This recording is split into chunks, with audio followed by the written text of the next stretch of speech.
एक व्यक्ति गांव में रहने वाला था और बहुत वैसे गांव में बिना पढ़ा लिखा, पुराने जमाने की बात, मेला देखने गया वो। मेला गांव से थोड़ी दूर पर लगता था, 4-5 किलोमीटर पैदल चल के गया। अब मेले में उसने तरह तरह की चीजें देखी, मेला पहली बार देखा था, बड़ा खुश हो रहा था। गांव का रहने वाला आदमी इतनी देर में घूमते हुए गया तो एक जगह उसने एक शीशा देखा, दर्पण, ऐसा आदमकद शीशा जो उसने देखा तो शीशे में उसने स्वयं को देखा। अब वो ये नहीं समझ पावे कि हम ही हैं। और शीशे में जैसे ही इसने देखा तो ये मुस्कुराया और हाथ जोड़ के बोला, भैया राम राम। तो उधर से भी मुस्कुराहट दिखी, भैया राम राम। इसने कहा, वाह वाह, बड़े अच्छे भाई साहब हैं, पहली बार मिलने में भी इतने प्रेम से। अब ये कहे, और भैया सब ठीक है? तो वो भी ऐसे कहे। बस दुकानदार से बोला, ये भाई साहब कितने के दिए? दुकानदार ने सोचा चाहे कोई दर्पण समझ के ले, चाहे भाई साहब, हमें तो पैसे से मतलब। बोले 2 रुपए के। तो मेले के लिए जितना खर्चा लाया तो उसने 2 रुपए उसी को दे दिए और दर्पण हाथ में लिया। अब भाई साहब को बार बार देखे, बड़ा खुश हो।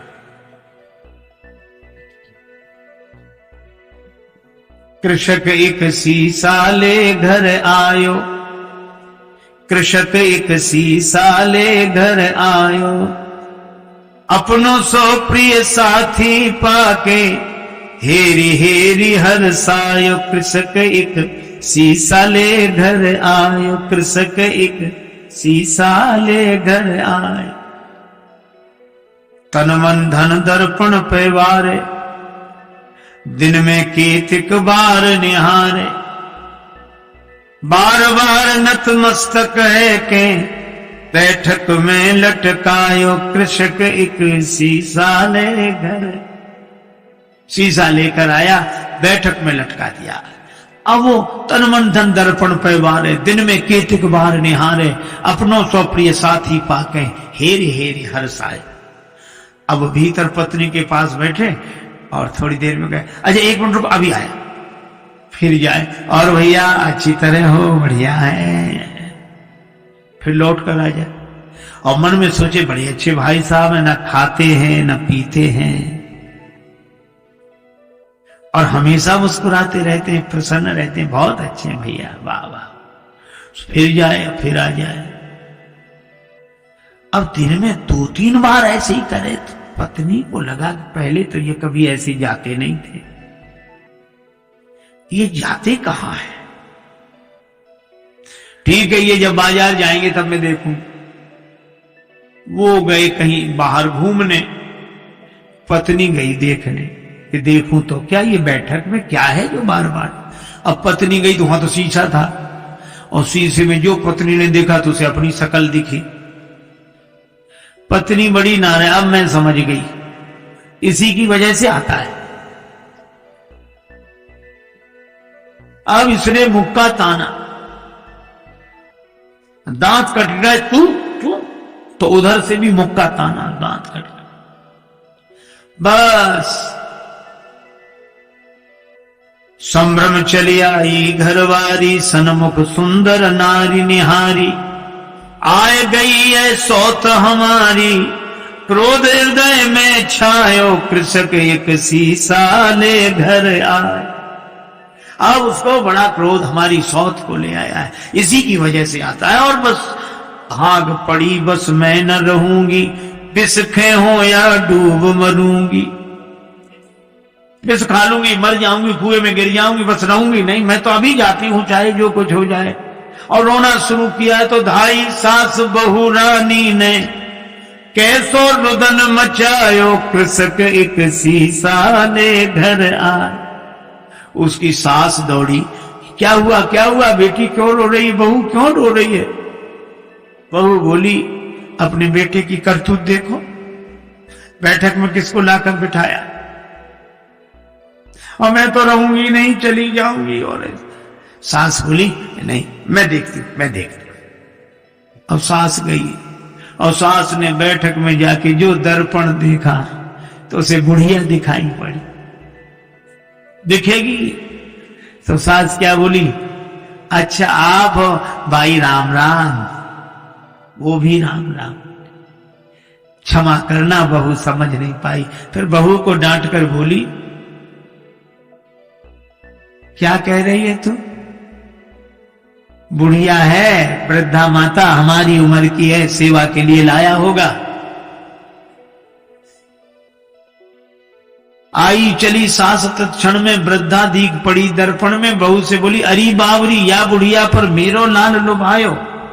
कृषक एक शीशा ले घर। अब बहू कहेगे नहीं तरुणी है, और वृद्धा कहेगे वृद्धा है। अच्छा दर्पण ऐसा जो सामने आ जाए उसी को दिखा दे। बहू सामने जाए तरुणी देखो ये बैठी और सास कहे हट मैं देखती हूं, वो देखे सो वृद्धा देखे। अब सास बहू का झगड़ा आके ससुर निवारो। ससुर ने कहा क्या है मैं देखता हूं, क्यों ये कलह मचा रखा। अब ससुर आया, ससुर ने कहा तुम दोनों अलग हो। अब ससुर ने जो देखा दर्पण तो उसे बूढ़ा आदमी दिखाई पड़ा। तो ससुर बोला, अरे भैया राम राम, आप हो, माफ करना ये समझती नहीं है। दोनों को फटकारा, दाढ़ी वालों पुरुष देख के दोनों को फटकारो। ससुर बोला ससुर अरी मूर्खाओ, धर के मानो देह लजाओ, मर न गई तुम नारी पुरुष को भेद समझ ना पायो। तुम स्त्री पुरुष का भेद नहीं समझ सकी। सास कहे नहीं है तो वृद्धा बुढ़िया है। ससुर कहे कि नहीं बूढ़े भाई साहब बैठे, और बहू कहे कि नहीं तरुणी है। अच्छा अब एक बात बताओ, इनमें कौन आदमी गलत बोल रहा है? कोई गलत नहीं बोल रहा है, पर प्रश्न ये कौन सही बोल रहा है? कोई सही नहीं बोल रहा है और कोई गलत नहीं बोल रहा। इतने में वो व्यक्ति आ गया, गांव में गया था घूमकर। क्या है? मां बोली बैठक में किसको बिठाया है? वो बोला हमारे भाई साहब हैं। बहू बोली भाई साहब है। एक तरुणी को लाकर बिठाया। वृद्धा बोली नहीं वृद्धा है। और ससुर कहे, वो पिता कहे कि नहीं वृद्ध व्यक्ति है। वो कहे नहीं हमारी तरह युवक हैं। अब जो दर्पण के सामने जाए दर्पण उसी का चेहरा दिखा दे। अच्छा अब आप बताओ, शीशा से बनते शुभ दर्शन तापे मचो घोर संघर्ष। और इसके हाथ में जाए शीशा, उसके हाथ में जाए, इसके हाथ में जाए, और ऐसे हाथों में जाते शीशा गिर गया, टूट कर टुकड़े टुकड़े हो गया। और जैसे ही दर्पण टूट गया तो दो बचे कि एक ही। फिर दूसरा कोई था ही नहीं, न भाई साहब, न तरुणी, न वृद्धा, न वो वृद्ध व्यक्ति। एक ही था और एक ही है और एक ही। देखो कितनी अद्भुत बात। इसी तरह वह एक अद्वैत परमात्मा ही है।